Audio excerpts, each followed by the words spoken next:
Assalamualaikum warahmatullahi wabarakatuh. Waalaikumsalam warahmatullahi wabarakatuh. Salam Om Swastiastu, nama budaya, salam kebajikan. Halo sahabat-sahabat UT, apa kabar nih sahabat-sahabat UT semuanya? Pastinya baik-baik dan sehat-sehat ya.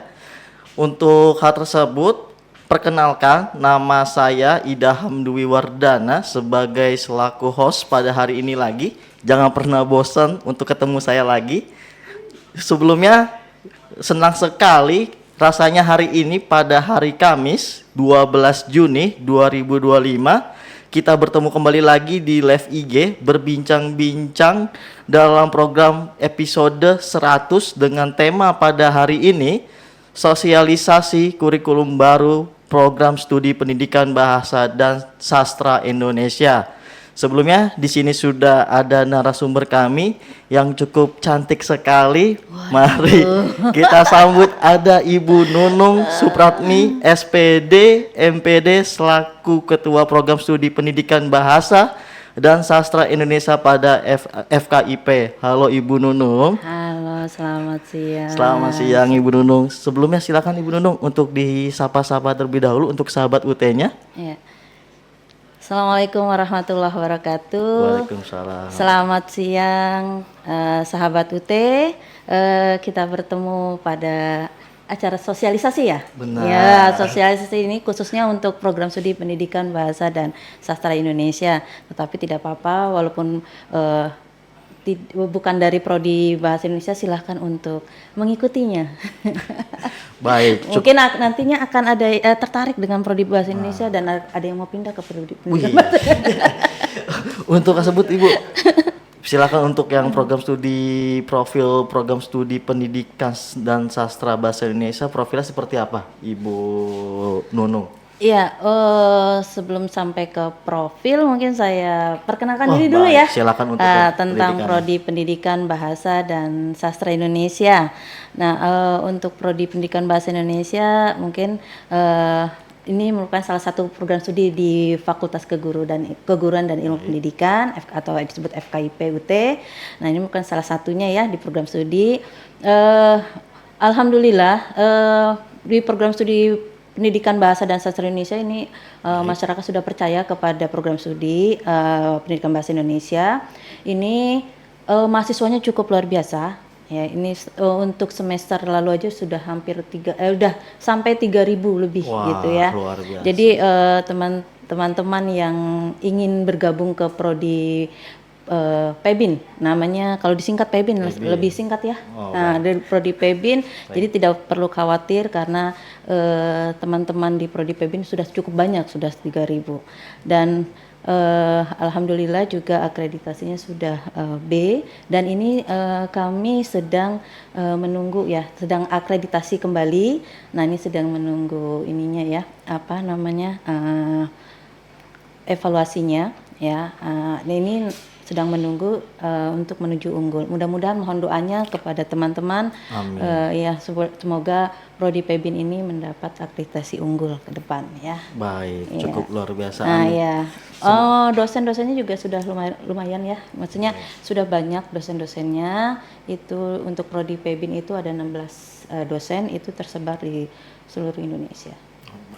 Semoga untuk tercapainya lebih meningkat lagi Ibu ya Nunung ya untuk di tahun berikutnya. Baik, untuk seperti apa profil lulusan di Pendidikan Bahasa dan Sastra Indonesia Ibu Nunung? Silakan. Untuk profilnya ya, nah teman-teman mungkin harus mengetahui bagaimana profil lulusannya ketika setelah lulus dari prodi PEBIN itu seperti apa sih, menjadi apa sih gitu ya. Nah, ini profil lulusannya yang pertama menjadi pendidik pemula bidang bahasa dan sastra Indonesia. Yang kedua peneliti mula bidang pendidikan bahasa dan sastra Indonesia, dan yang ketiga adalah wirausaha bidang pendidikan bahasa dan sastra Indonesia. Oh, baik, cukup luar biasa untuk profil-profilnya. Baik, untuk visi dan misi pendidikan bahasa dan sastra Indonesia seperti apa Ibu Nunung? Visinya, kalau visinya itu yaitu mengembangkan pendidikan bahasa dan sastra Indonesia yang mandiri dan unggul berbasis pembelajaran jarak jauh dengan teknologi berkelas dunia. Itu visinya. Wah, teknologi era digital. Iya. Baik. Karena mahasiswa UT kan harus bisa teknologi Wah, ya. benar. Nah, kemudian kalau untuk misinya yang pertama adalah meningkatkan kualitas sistem penyelenggaraan dan layanan pendidikan untuk menjawab kebutuhan pendidik bahasa Indonesia profesional. Yang kedua, memperluas akses pendidikan tinggi terbuka dan jarak jauh dalam bidang pendidikan bahasa dan sastra Indonesia secara nasional, regional, dan internasional. Dan yang terakhir adalah menghasilkan dan mendesiminasikan temuan kajian keilmuan teknologi dan seni bidang pendidikan bahasa dan sastra Indonesia untuk meningkatkan kualitas pendidik bahasa Indonesia. Nah, itu misinya. Misi visinya cukup luar biasa Ya, untuk ini pendidikan dan bahasa sastra Indonesianya. Iya. Baik, untuk selanjutnya kurikulum di 2025 untuk pendidikan bahasa dan sastra Indonesia seperti apa Ibu Nunung? Apanya? Kurikulumnya untuk latar belakangnya. Oh, latar belakang kurikulum 2025 ya. Baik. Ya, mungkin karena ini kan ada tuntutan global ya terhadap lulusan yang kompeten, adaptif dan unggul sehingga kami merevisi kurikulum 2025 yang akan diberlakukan di semester depan gitu ya. Yang itu yang pertama. Kemudian amanat regulasi nasional terhadap penerapan OBE dan juga komitmen FKIP dalam mewujudkan UT sebagai PTJJ berkualitas dunia. Itu latar belakang mengapa kami merevisi kurikulum sebelumnya menjadi kurikulum 2025 ini. Oh baik, kalau untuk yang penawaran program pre-service di pendidikan bahasa dan sastra Indonesia seperti apa Ibu Nunung? Ya, kalau penawaran program pre-service itu mungkin di sini agak berbeda dengan yang di kurikulum in service. Kalau yang pre-service yang benar-benar belum pernah mengajar, nah itu mahasiswa bisa atau calon mahasiswa bisa mengambil program pre-service, ya itu dengan kode 57A. Nah ini diberlakukan mulai 2025.2 atau semester depan ini ya. Semester depan itu mulai diberlakukan untuk pre-service. Jadi untuk mahasiswa yang belum menjadi guru itu bisa mendaftar menjadi mahasiswa program studi pendidikan bahasa dan sastra Indonesia. Nah mahasiswa-mahasiswa yang baru lulus nih SMA, nah silahkan untuk kalau mau menjadi guru bahasa Indonesia silahkan untuk mendaftar di program pre-service-nya. Jadi untuk yang calon-calon mahasiswa yang masih bingung untuk kuliah di mana dan ingin menjadi guru, silakan saja untuk daftar di admisi.stripsia.ut.ac.id dengan pendidikan bahasa dan sastra Indonesia Ibu Nunung. Baik. Untuk perbandingan kurikulum lama dan baru di pendidikan bahasa dan sastra Indonesia seperti apa Ibu Nunung? Perbandingannya ya, mungkin pertama dari jumlah SKS. Kalau dari jumlah SKS itu yang kurikulum berjalan saat ini itu 145 SKS, itu ada 54 mata kuliah yang harus ditempuh oleh mahasiswa. Tapi untuk di kurikulum baru ini yang di kurikulum 2025 yang in service atau yang dalam jabatan mahasiswa yang sudah mengajar itu 144 SKS dan itu 53 mata kuliah. Kemudian kalau yang tadi yang pre-service yang tadi dijelaskan itu mahasiswa yang belum menjadi guru itu ada 146 SKS, itu ada sama sih 53 mata kuliah juga. Kemudian untuk kode mata kuliahnya untuk semester yang berjalan ini itu kodenya PBIN atau kita akan sebutnya lebih singkat PEBIN gitu ya. Nah, yang baru itu SPIN atau SPIN. Teman-teman nanti kalau mau registrasi pengambilan kodenya itu SPIN yang terbaru ya, bukan PEBIN lagi gitu ya. Kemudian ada jumlah mata kuliah pilihan. Nah, untuk jumlah mata kuliah pilihan untuk semester berjalan ini itu tidak ada mata kuliah pilihan, tetapi karena untuk semester kurikulum baru itu ada mata kuliah pilihan. Itu ada 6 SKS. Jadi mahasiswa harus wajib mengambil 6 SKS dari beberapa mata kuliah yang kami sediakan. Ya, yaitu ada paling tidak kalau satu SKS satu mata kuliah 3 SKS berarti harus menempuh 2 mata kuliah gitu. ya. Itu dari mata kuliah pilihan. Terusnya untuk mata kuliah praktik itu ada 3 mata kuliah praktik yang untuk semester berjalan ini. Kemudian untuk kurikulum baru itu ada 4 ya, 4 mata kuliah atau 4 mata kuliah ya. Tadi untuk mata kuliah yang sekarang ini kan ada pembelajaran PKM, PKP, kemudian ada mata kuliah berbicara untuk semester yang berjalan saat ini. Tetapi untuk yang semester akan datang ada tambah 1 mata kuliah adalah mata kuliah metode penelitian. Nah, itu yang untuk pre-service dan in-service mungkin ada sedikit perbedaan untuk mata kuliah praktik. Kalau untuk mata kuliah yang pre-service yaitu ada mata kuliah pembelajaran mikro, ada keterampilan berbicara, pengenalan lapangan persekolahan, kemudian metode penelitian. Itu untuk yang mata kuliah untuk yang mahasiswa pre-service. Kalau yang in-service itu hanya ada 3 mata kuliah, pemantapan kemampuan mengajar, keterampilan berbicara, dan metode penelitian. Nah, kenapa berbeda? Karena di sini ada mata kuliah pembelajaran mikro untuk pre-service. Mahasiswa itu dipersiapkan untuk mengajar. Jadi ada belajar mengajar terlebih dahulu, itu di pembelajaran mikro untuk yang mahasiswa pre-service. Nah, kenapa di in-service tidak ada mata kuliah pembelajaran mikro? Itu karena mahasiswa yang in-service itu sudah mengajar, jadi mereka tidak perlu belajar secara belajar pemula itu tidak perlu karena yang ada mata kuliah pemantapan kemampuan mengajar. Nah, dia hanya memantapkan saja apakah mereka sudah pernah mengajar, jadi lebih memantapkan bagaimana cara mengajar yang lebih baik begitu. Nah, itu kalau di mata kuliah di pre-service itu ada pengenalan lapangan persekolahan karena memang mereka kan harus mengenal dulu bagaimana lapangan persekolahan di lapangan gitu ya, sekolah itu seperti apa, bagaimana lingkungan sekolah, bagaimana mengajar. Nah, itu perlu. Nah, untuk in-service tidak ada mata kuliah pengenalan lapangan persekolahan karena memang mereka kan sudah mengajar gitu. Adanya ya tadi pemantapan kemampuan mengajar. Gitu ya. Baik. Kalau untuk yang praktikum ini, untuk yang pendidikan bahasa dan sastra Indonesia itu ada yang offline atau online praktikumnya mata kuliahnya? Kalau bahasa Indonesia itu tidak ada mata kuliah praktikum. Adanya mata kuliah praktik. Kalau praktikum itu biasanya di IPA gitu ya. Maksudnya, nah kalau mata kuliah kami disebutnya bukan praktikum tapi mata kuliah praktik.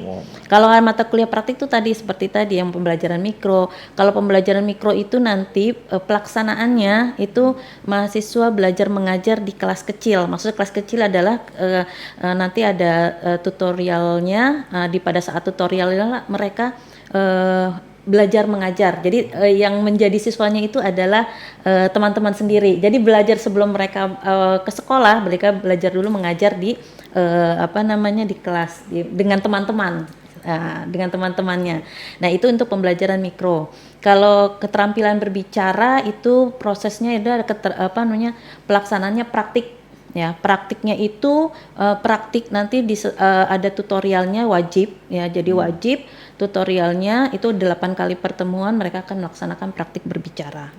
Nah, kalau pengenalan lapangan persekolahan mereka harus praktik ke sekolah. Wah, nah, seperti itu ya. Supaya mereka punya gambaran kan harus ke sekolah gitu ya.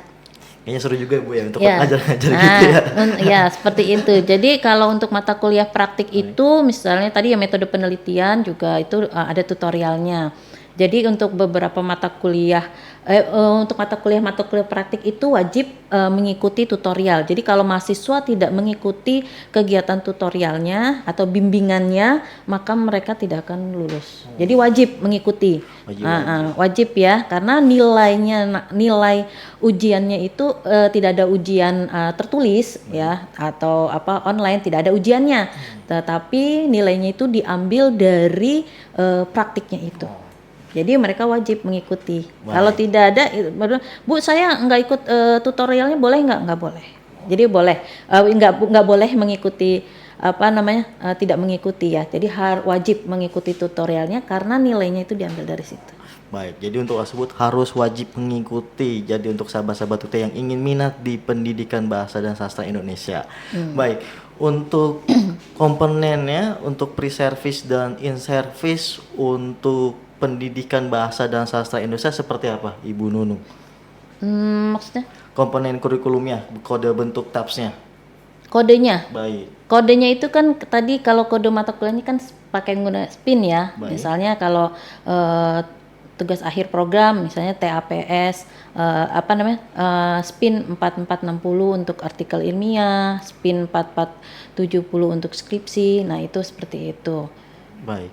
Kalau untuk yang IPK minimal lulusannya berapa, Ibu? IPK minimal. Baik. Kalau IPK minimal itu untuk prodi pendidikan bahasa Indonesia, bahasa dan sastra Indonesia itu minimal 2,5.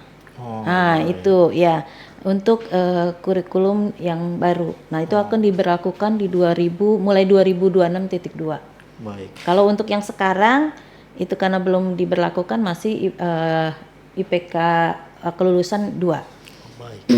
Dan untuk kode dan nama mata kuliah pesyarat TAPS di pendidikan bahasa dan sastra Indonesia seperti apa, Ibu Nunung? Oh ya, untuk prasyarat ya. Oh, nah ini kalau teman-teman nanti ikut tugas akhir program itu memang ada persyaratannya gitu ya. Yang pertama untuk mahasiswa pre-service itu harus sudah menempuh mata kuliah pengenalan lapangan persekolahan, kemudian penelitian tindakan kelas, kemudian mata kuliah strategi pembelajaran bahasa Indonesia, kemudian mata kuliah evaluasi pembelajaran bahasa Indonesia, dan mata kuliah metode penelitian. Nah, itu untuk yang pre-service.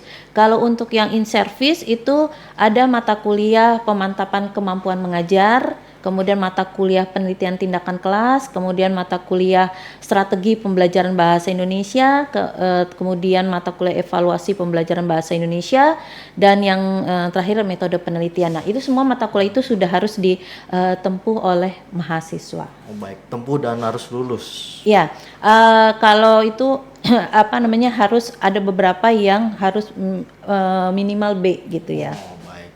Jadi untuk persyaratan TAPS itu tersebut harus lulus dan harus ditempuh jadinya untuk Ya. tersebut. Baik, untuk kesetaraan mata kuliah pendidikan bahasa dan sastra Indonesia seperti apa, Ibu Nunung?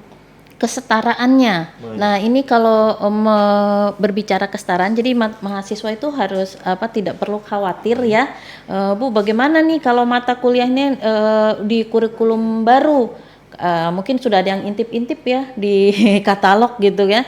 Kok mata kuliahnya ada yang sama, ada yang berbeda gitu, ada yang yang di awal tidak ada, sekarang kok ada, bagaimana Bu gitu ya. Nah, itu teman-teman tidak perlu khawatir. Apa yang sudah ditempuh oleh teman-teman itu sudah pasti akan disetarakan di mata kuliah yang baru. Di prodi pendidikan bahasa dan sastra Indonesia juga tidak terlalu banyak yang perubahan mata kuliah, hanya beberapa saja yang mata kuliah ada perubahan dan ada penambahan mata kuliah, tetapi tidak perlu khawatir, semua mata kuliah yang sudah ditempuh oleh teman-teman di kurikulum lama itu tidak akan hilang. Ada misalnya kesetaraan gini. Di yang lama itu ada pengantar pendidikan, yang di kurikulum baru juga ada pengantar pendidikan. Itu sama-sama 3 SKS. Jadi ya disetarakan. Jadi kalau sudah menempuh pengantar pendidikan, ya otomatis di kurikulum baru dianggap sudah lulus gitu ya. Nah, kalau belum lulus ya itu harus ditempuh. Gitu, kan saya udah pernah menempuh, tapi kalau belum lulus ya harus wajib menempuh. Dan ada mata kuliah misalnya morfofonologi bahasa Indonesia, di kurikulum baru tuh tidak ada, di kurikulum lama itu tidak ada, tetapi di kurikulum baru ada. Itu morfofonologi itu sebetulnya adalah mata kuliah morfologi bahasa Indonesia. Nah, ini awalnya kan memang 4 SKS berubah menjadi 3 SKS. Ini ada penggabungan dua mata kuliah, yaitu mata kuliah fonologi dan mata kuliah morfologi bahasa Indonesia. Nah, kalau mahasiswa sudah menempuh mata kuliah morfologi bahasa Indonesia di kurikulum lama, otomatis mata kuliah morfofonologi bahasa Indonesia sudah lulus. Jadi tidak perlu lagi mahasiswa untuk menempuh mata kuliah morfofonologi, walaupun disebutnya baru gitu ya. Itu tidak perlu lagi. Nah, misalnya ada mata kuliah, Bu, kan di kurikulum baru itu tidak ada mata kuliah pengajaran BIPA. Itu tidak ada. Tetapi di kurikulum lama itu di kurikulum lama tidak ada, tetapi di kurikulum baru tuh ada. Nah, itu bagaimana Bu? Kok kami harus menempuh gitu. Untuk teman-teman yang sudah menempuh mata kuliah pengajaran keterampilan berbahasa, otomatis nanti akan disetarakan dengan mata kuliah pengajaran BIPA. Karena memang di dalam mata kuliah itu juga ada mengajarkan keterampilan berbahasa. Jadi tidak perlu khawatir, kami sudah menempuh pengajaran keterampilan bahasa kok tidak ada di kurikulum baru, kok mata kuliah itu nggak ada, kami nggak ada menemukan itu Bu, gitu kan. Nah, tidak perlu khawatir, itu sudah disetarakan di mata kuliah pengajaran BIPA. Jadi mahasiswa tuh yang sudah lulus tidak perlu lagi menempuh mata kuliah BIPA. Itu gambaran untuk kesetaraan gitu ya. Jadi tidak perlu khawatir untuk hal tersebut karena sudah di kesetaraan untuk mata kuliah pada sistem tersebut, Ibu. Iya, di sistem tuh otomatis kami sudah menentukan mata kuliah ini akan disetarakan dengan mata kuliah apa gitu. Ya seperti tadi contohnya seperti itu. Jadi kami di prodi itu berdasarkan keilmuannya, itu nanti akan kita setarakan berdasarkan keilmuannya gitu. Baik, kalau untuk yang layanan bantuan belajar di Fakultas Pendidikan Bahasa dan Sastra Indonesia seperti apa Ibu Nunung? Layanan bantuan belajarnya. Baik. Nah, kalau layanan bantuan belajar sih sebetulnya kami banyak sekali ya layanan bantuan belajarnya. Itu ada tutorial online gitu ya, Tuton, ada Praton ya, ada Tuwebnya, ada TTM dan sebagainya ya. Nah, itu ada. Nah, untuk layanan bantuan belajar untuk mata kuliah, beberapa mata kuliah praktik itu tidak perlu khawatir gitu ya. Karena praktiknya di mana ya pada saat mereka dibimbing pada saat tutorial yang seperti saya jelaskan tadi, wajib tadi ya. Nah, untuk pembelajaran mikro itu layanan bantuan belajarnya itu ada praktik tuton namanya atau disebut praton. Itu 8 asinkronus dan 4 kali sinkronus. Nah, atau disebut webnya gitu. Dan juga ada TTM-nya. Kemudian PLP itu juga sama, bantuan belajarnya itu ada pratonnya 8 asinkronus, 4 kali sinkronus, TTM atau TWEB. Kemudian kita kerjasama dengan sekolah mitra untuk mereka ke lapangan untuk yang PLP ya, karena mereka kan harus praktik ke lapangan. Kemudian untuk PKM, pemantauan kemampuan mengajar itu juga sama. Bentuknya dengan PLP, ada pratonnya, kemudian juga kerjasama dengan sekolah, ya sekolah mahasiswa itu sendiri. Jadi nanti praktek yang untuk mahasiswa PKM yang mengikuti mata kuliah PKM juga harus ke lapangan, ya ke sekolah maksudnya. Kemudian untuk TAPS sama, itu juga ada praton, praktik, jadi bimbingannya melalui praktik online, itu 8 asinkronus, 4 sinkronus. Kemudian yang untuk praktikum, kita nggak punya praktikum ya, yang di lab tidak ada. Kemudian untuk mata kuliah berbicara atau speaking ya, mata kuliah namanya mata kuliah berbicara itu mata kuliah praktik, itu praton, seperti saya jelaskan. Nah, ini yang berbeda, karena dia akan pratonnya itu TWEB-nya 8 kali. Ya, jadi asinkronusnya juga 8 kali dan TWEB-nya 8 kali gitu ya. Karena mereka harus praktik setiap sesi itu ada praktiknya. Jadi ini yang berbeda. Kalau yang lain kan 4 kali TWEB, yang ini 8 kali TWEB. Kemudian ada mata kuliah berpraktik, kita belum ada untuk yang mata kuliah berpraktiknya. Kalau yang konseptual itu kami memberikan layanan bantuan bertuton, pelaksanaan tuton. Ya. Baik. Untuk desain mata kuliah praktik atau praktikum atau TAPS di Pendidikan Bahasa dan Sastra Indonesia seperti apa Ibu Nunung? Kalau desainnya ya, pemantapan misalnya mata kuliah pemantapan kemampuan mengajar, dia terbimbing juga, dia ada pola desainnya aja terbimbing ya. Mereka dibimbing mahasiswa melalui seperti tadi saya jelaskan melalui praktik tutornya itu praton. Jadi nanti dibimbing oleh para tutornya. Dan itu nilainya 100% diambil dari nilai mata kuliah itu diambil dari 100% nilai praktiknya itu ya. Jadi tanpa UAS. Kemudian sama pembelajaran mikro itu terbimbing juga melalui praktik online, yaitu seperti saya tadi nanti mereka akan praktik mengajar di kelas tutonnya mereka, di kelas TWEB-nya mereka. Kemudian tuh nilainya juga 100% ya, nilai praktik, jadi tidak ada UAS-nya. PLP sama, ya, terbimbing melalui praktik online juga. Nah, ini kalau yang untuk PLP itu ada laporannya. Kalau yang tadi PKM dengan pembelajaran mikro itu kan tidak ada tidak seperti PLP ya. Dia harus menggunakan laporan. Jadi nilainya itu 60% dari praktiknya, praktik dia di sekolah, kemudian 40%-nya itu adalah nilai laporan. Juga tanpa UAS. Nah, untuk keterampilan berbicara sama, itu terbimbing 8 kali TUEP, kemudian nilainya adalah 100% nilai praktik, tidak ada UAS. Jadi tidak ada UAS ya, teman-teman, untuk yang mata kuliah berbicara. Nah, kalau metode penelitian itu sama, terbimbing melalui praktik online juga, itu dengan nilainya juga 100% nilai dari proposal penelitian. Jadi di akhir mata kuliah ini berbeda ya. Untuk metode penelitian itu adalah nilainya itu diambil dari proposal penelitian yang dibuat oleh teman-teman nanti. Begitu. Kalau untuk yang skripsinya? Oh ya, yang skripsi sama terbimbing ya melalui online juga, dan itu 100% nilai dari laporan penelitiannya. Kalau mereka mengambil skripsi. Jadi tapi jangan untuk skripsi ya. Skripsi itu mungkin menjadi gambaran sedikit untuk skripsi untuk mata mahasiswa yang in service itu sama seperti mereka mengikuti mata kuliah PKP. Kalau yang service mereka melakukan penelitian keilmuan di bidang pendidikan bahasa dan sastra Indonesia. Nah, itu nilainya hanya sampai pada laporan penelitian saja. Suka banyak nanya nih Bu Nunung. Skripsinya seperti apa? Apakah ada sidangnya atau seperti apa? Oh iya, ya.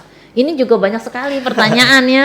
Pada panik semua. Panik nih, apalagi mahasiswa yang sekarang sedang berjalan ya, bukan mahasiswa baru gitu yang dulu kan nggak ada skripsi, sekarang ada skripsi, bagaimana gitu ya. Nah, jadi tidak perlu khawatir teman-teman, skripsinya itu tidak ada kayak ujian sidangnya ya di tatap muka. Jadi nanti penilaiannya diambil dari laporan penelitian mahasiswa yang melalui bimbingannya itu ya, karena mereka nanti dibimbing ya untuk melaksanakan penelitian sampai dengan mereka membuat laporan penelitiannya. Nah, itu nanti akan penilaiannya itu adalah penilainya akan menilai laporan penelitian dari teman-teman mahasiswa. Jadi tidak perlu khawatir. Mungkin khawatirnya adalah gimana sidangnya gitu ya.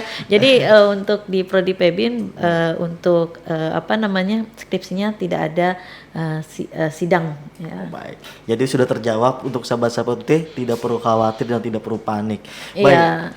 Untuk desain mata kuliah praktik di pendidikan bahasa dan sastra Indonesia seperti apa Ibu Nunung?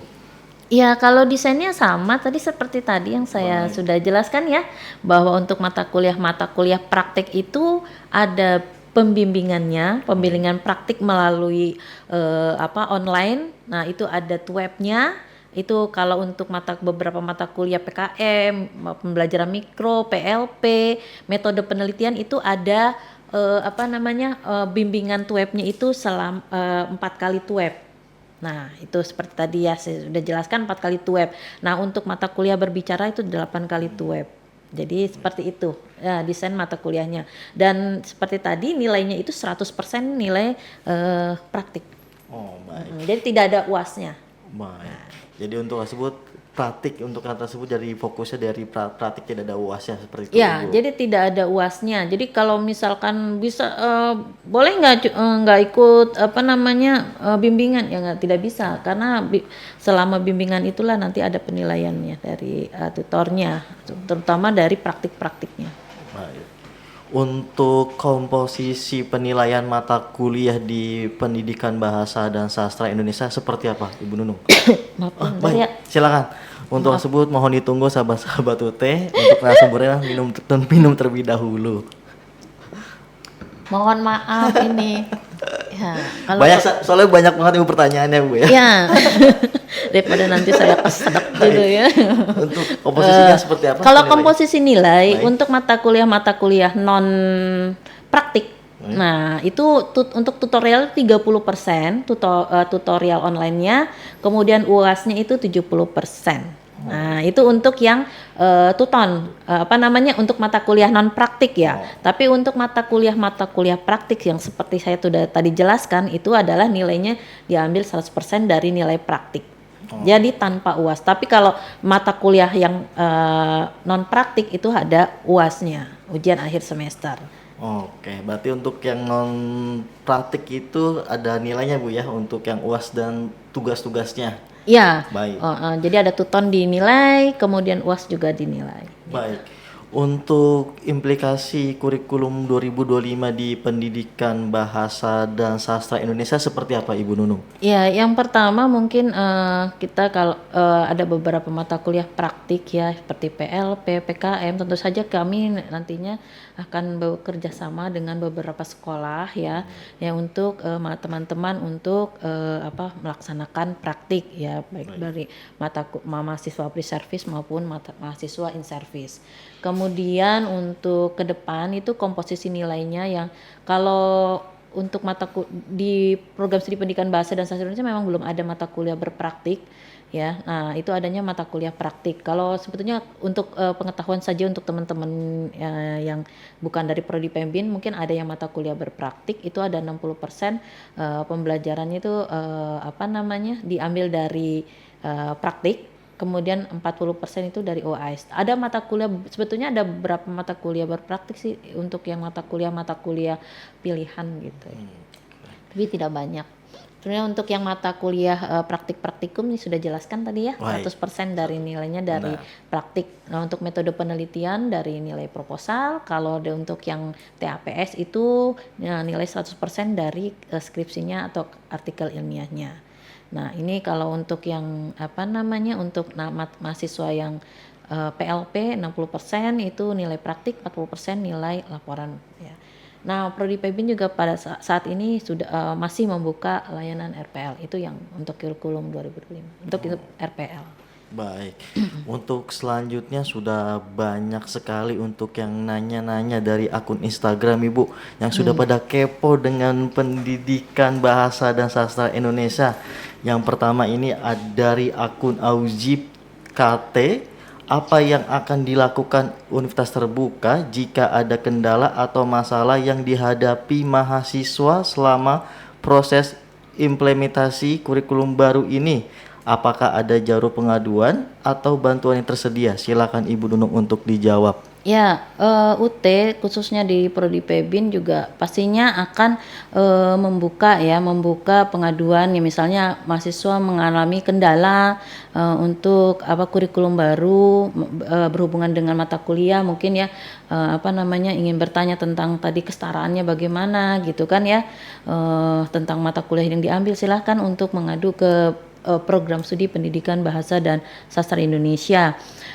Nah, kami sudah untuk mahasiswa yang lama, mahasiswa yang saat ini masih mahasiswa berjalan sekarang saat ini, kami sudah mempunyai WAG-nya pembimbingan. Nah, silakan untuk mahasiswa untuk menanyakan di WAG tersebut, terutama ke dosen-dosen pembimbingnya. Di WAG itu ada dosen pembimbing atau misalnya langsung saja ke ke WA-nya program studi gitu ya. Dan juga kalau misalnya ada permasalahan administrasi atau apa bisa bisa bertanya ke UT daerahnya gitu atau ke Hal UT ya. Baik. Seperti itu. Jadi kita bisa menyediakan jalur pengaduan atau bantuan. Baik. Mudah-mudahan apa yang tidak ada kendala harapannya. Amin. Semoga lancar-lancar aja. Iya, lancar-lancar aja harapannya kan gitu. Kalau untuk yang misalnya ingin konsultasi, apakah ada Instagramnya untuk pendidikan bahasa dan sastra Indonesia melalui apa Ibu Nunung? Ada Instagramnya Pebin UT, Pebin FKIP. Oh baik, untuk tersebut silakan di follow Pebin UT ya Bu ya Ibu Nunung. Pebin UT. Untuk selanjutnya dari akun Maramiri, mahasiswa RPL apakah bisa mengajukan alih kredit ulang karena mata kuliah tertentu baru ada di kurikulum baru? Silakan Ibu Nunung untuk dijawab. Ya, untuk mahasiswa RPL ya yang sudah menjadi mahasiswa ya. Sudah menjadi mahasiswa itu sebetulnya begini.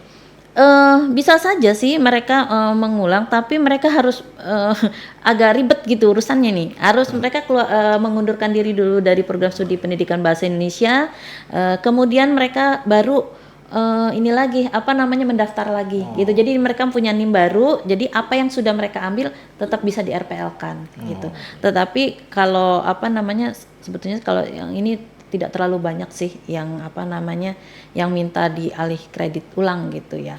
Ya memang sedikit mereka harus mengganti NIM, kemudian mereka meng-RPL-kan kembali apa yang sudah mereka tempuh gitu. Nah, itu otomatis mereka harus membayar ulang RPL. Oh, baik.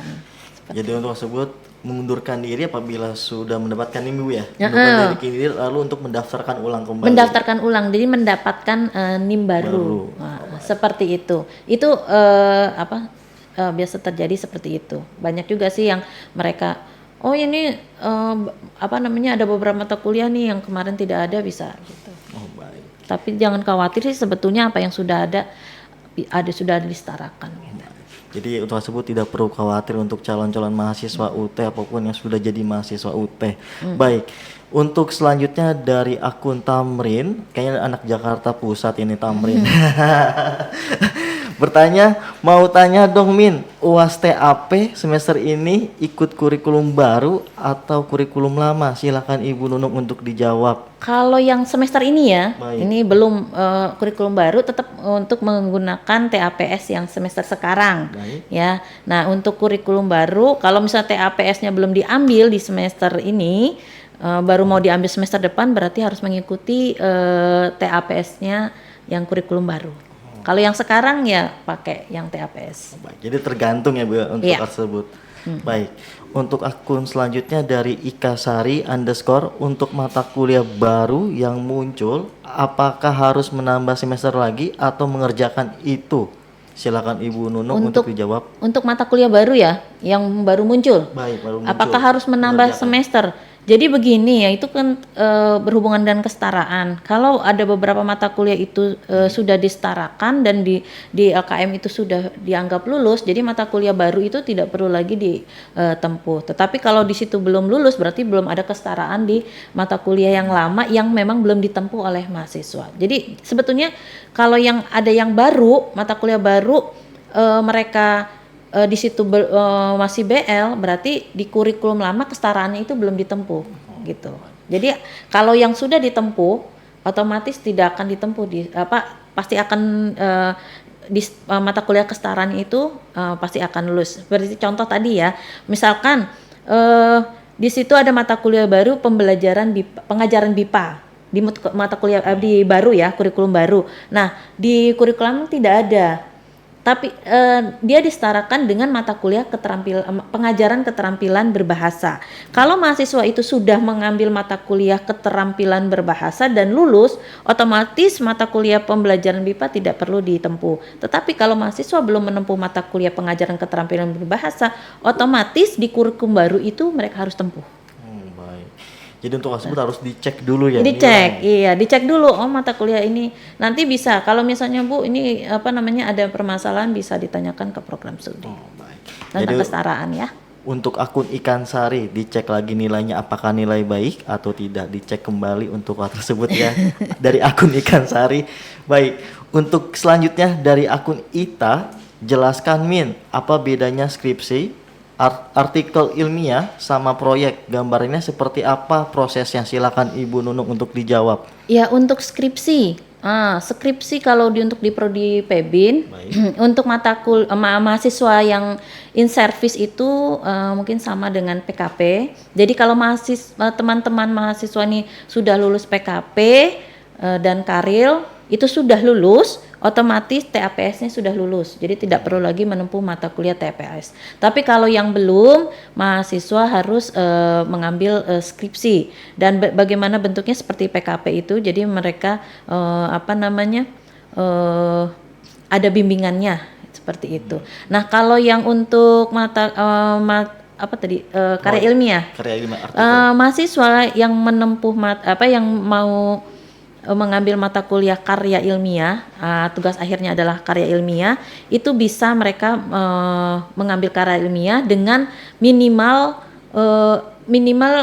karya ilmiah itu sudah terbit di jurnal Sinta 4. Seperti itu. Nah, kalau memang itu bisa. Tapi kalau belum ada artikel yang terbit, mereka bisa mengambil mata kuliah karya ini dengan bimbingannya. Ada bimbingan, dan itu nanti setelah dibimbing mereka harus dipublikasikan seperti itu. Jadi tuh untuk 3 mata kuliah tersebut pilihan ya Bu ya, untuk Itu yang untuk yang di prodi Pebin itu baru kami untuk TAPS itu baru skripsi dan karya ilmiah. Untuk proyek itu di prodi Pebin belum ada. Tapi kalau proyek itu mungkin membuat sesuatu gitu ya. Itu mungkin misalnya mahasiswa teknologi pendidikan membuat proyek tentang belajar. Media-media pembelajaran ya, seperti itu mungkin ya untuk yang project itu seperti itu. Tapi kalau di prodi Pebin belum ada untuk yang project. Oh, baik. Jadi untuk yang project belum ada di Pebin ya Bu ya, untuk Ya, tersebut, baru Ibu. skripsi dan artikel Baik. ilmiah. Untuk selanjutnya dari akun Aku Anissa. Halo Min, untuk kurikulum baru ini apa dampaknya untuk kami mahasiswa lama? Apakah ada kemungkinan mahasiswa SIPAS jumlah semesternya jadi bertambah dari yang seharusnya? Silakan Ibu Nunung untuk dijawab. Ya, untuk mahasiswa SIPAS di kurikulum baru kan ada beberapa mata kuliah tambahan dan sebagainya ya. Baik. Tadi ya, apakah akan jumlah semesternya akan bertambah? Tidak akan bertambah gitu. Karena jumlah mata kuliah yang harus ditempuh juga kan tadi untuk yang mata kuliah yang berjalan, kurikulum berjalan kan 54 SKS. Yang untuk yang mata kuliah kurikulum yang baru kan 53 SKS. Jadi tidak menambah mata kuliah yang harus ditempuh. Jadi tidak ada penambahan semester. Oh, baik. Jadi untuk akun Aku Anissa tidak perlu khawatir, tidak ada penambahan untuk tersebut Ibu Nunung ya, Iya. untuk tersebut. Baik. Untuk selanjutnya dari akun Putra Bangsa, aja anak Putra Bangsa ini luar biasa akunnya. Ingin bertanya, saya semester 8 tapi kok disuruh registrasi lagi mata kuliah yang sudah pernah ditempuh. Itu bagaimana ya Pak? Silakan untuk tersebut Ibu Nunung dijawab. Ini mungkin ada beberapa. Saya semester 8 tapi kok disuruh registrasi lagi mata kuliah yang sudah pernah ditempuh begitu ya. Baik. Ya itu mungkin yang pertama kalau belum lulus. Nah, kalau belum lulus ya wajib ditempuh gitu ya. Yang kedua, kalau misalnya ada mata kuliah itu kok sudah itu pastinya tidak akan terjadi kalau dia sudah menempuh kemudian dia lulus di kurikulum baru itu harus ditempuh lagi, tidak ada. Nah, udah pastinya sudah pasti mata kuliah yang sudah ditempuh itu tidak akan ditempuh di semester yang baru. Ya, kalau mereka udah lulus semua ya di semester 8 tinggal menunggu TAPS-nya mungkin gitu kan. Oh, baik. Jadi untuk tersebut dicek lagi ya Bu ya. Iya, dicek ulang. Mungkin nanti bisa ditanyakan di program studi mata kuliah apa yang mereka harus tempuh. Padahal di semester sebelumnya sudah pernah ditempuh. Udah dilihat lulus apa enggak gitu ya. Baik. Jadi untuk Putra Bangsa segera untuk dilihat dulu untuk cek-cek nilainya. Baik, tetap semangat Putra Bangsa. Baik. Selanjutnya dari akun Hani Adia. Bagaimana jika karir mengulang di semester berikutnya padahal mata kuliah lain sudah lulus? Apakah bakal ikut kurikulum baru atau hanya menyelesaikan karir untuk mahasiswa RPL non SIPAS? Baik, pertanyaan cukup bagus dari Hani Adia. Silakan. Sorry ya, saya Baik, silakan Ibu. Akun Hani mau ditunggu sebentar. Mohon maaf. Ada masalah dengan Baik, silakan Ibu Nunung ya, untuk dijawab. bagaimana jika karir mengulang gitu ya? Benar. Kalau misalkan karir mengulang, semua mata kuliah udah lulus nih, dengan catatan semua mata kuliah udah lulus, hanya tinggal karir yang belum lulus di semester ini dan sedang menempuh, tapi belum lulus gitu ya.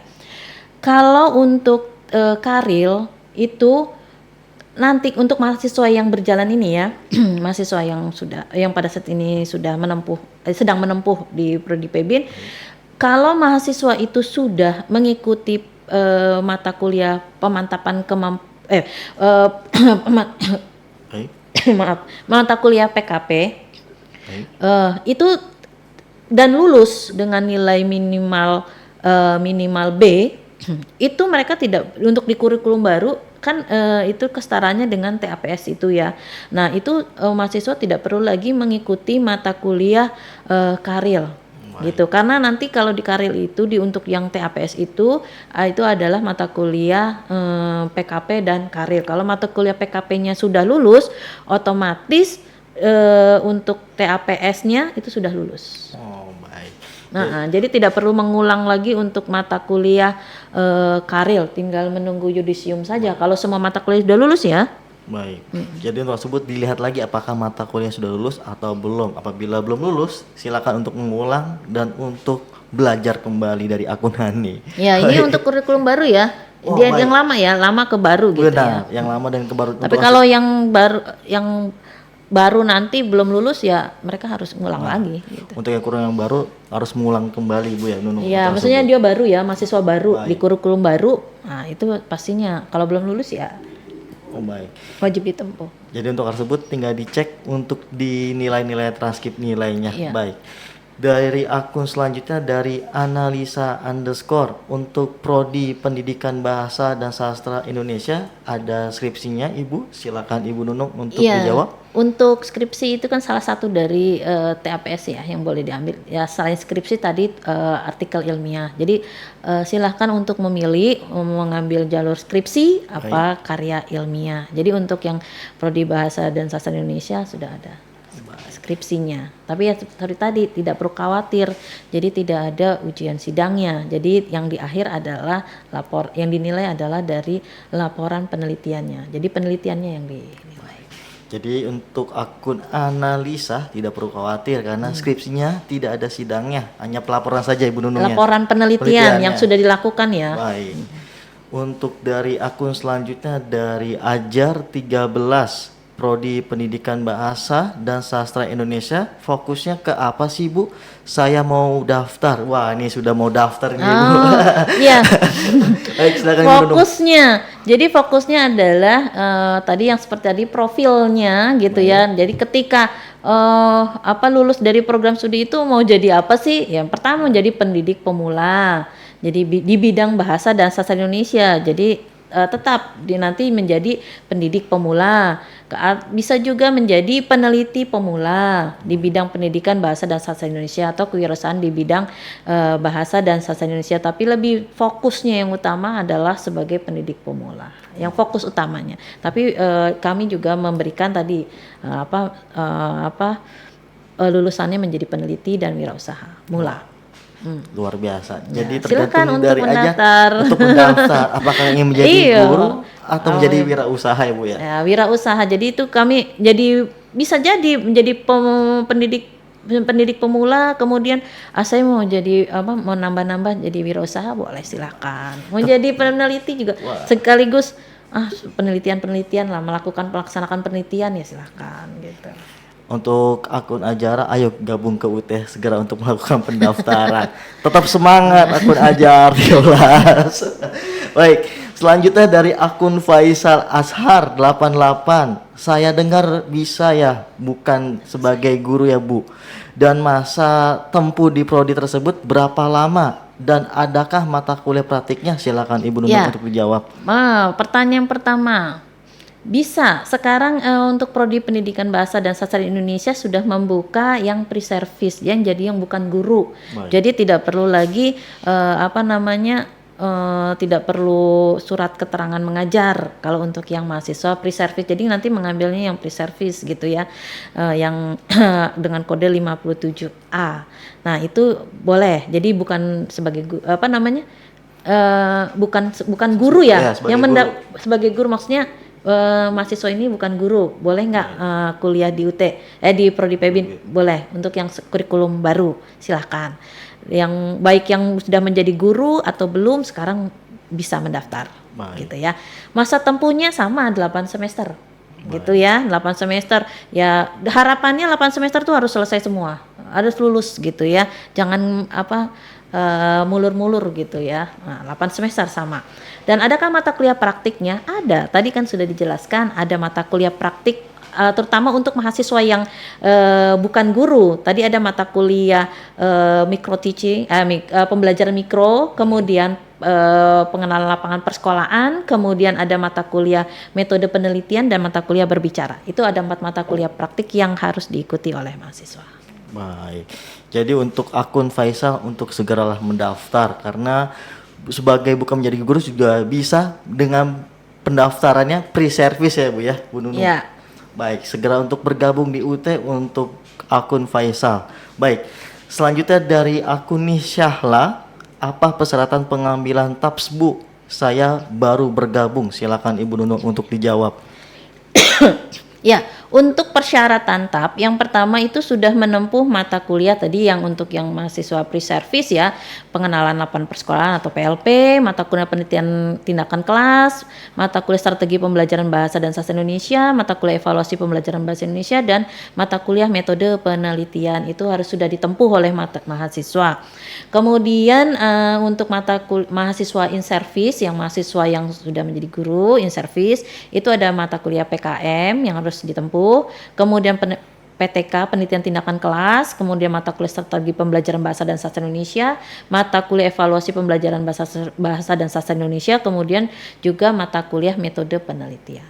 Itu mata kuliah prasyaratnya yang sudah ditempuh. Gitu. Baik.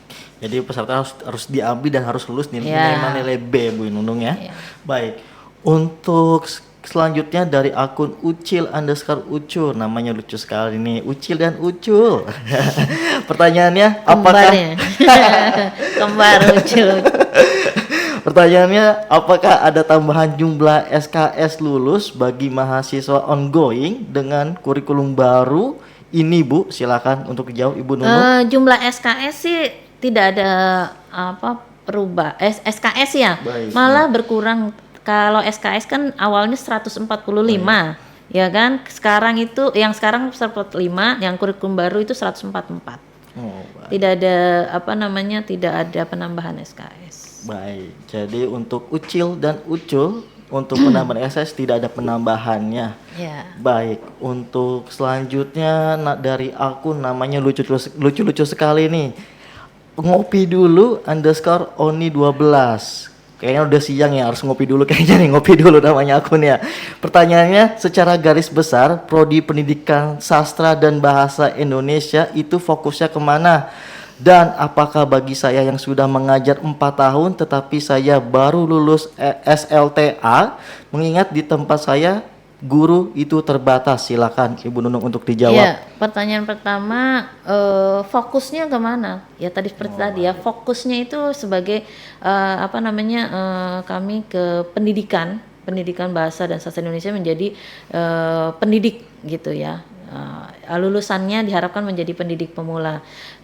Kemudian juga tadi jadi diulang ya, jadi peneliti mula, kemudian wirausaha pemula gitu. Dan pertanyaan kedua, sudah mengajar 4 tahun tetapi saya baru lulus SLTA. Maksudnya? Jadi dadanya untuk hal ini sudah mengajar 4 tahun tetapi saya baru lulus SLTA. Apakah bisa untuk ambil program yang in-service atau free service mungkin Ibu? Ya, yang untuk yang mengajar 4 tahun sudah pernah mengajar. Kalau mengajarnya nanti kita akan lihat dulu mengajarnya di bahasa Indonesia atau bukan. Kalau yang bukan yang berarti dia harus mengambil yang free service. Baik. Apakah mungkin saja kan kalau mengajar di SLTA itu kan minimal S1 ya mengajar atau dia paling tidak sudah lulus SMA. Kalau misalnya di daerah terpencil itu mungkin dia udah lulus lah. Nggak mungkin kan masa mengajar anak SMA mengajar SMP gitu atau mengajar SMA lagi gitu ya. Paling tidak kalau dia sudah lulus SMA, dia udah pernah mengajar, nanti akan dilihat.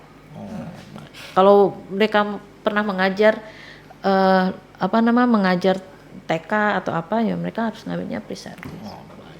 Jadi untuk akun ngopi dulu, untuk tersebut dilihat dulu untuk pemberkasan lebih detail ya Bu ya. Untuk kali ini mengajarnya di mana? Apakah di TK, SD atau SMP untuk tersebut Iya, ya? kalau Bu? TK kan nggak mengajar bahasa Indonesia, Iya. otomatis mereka harus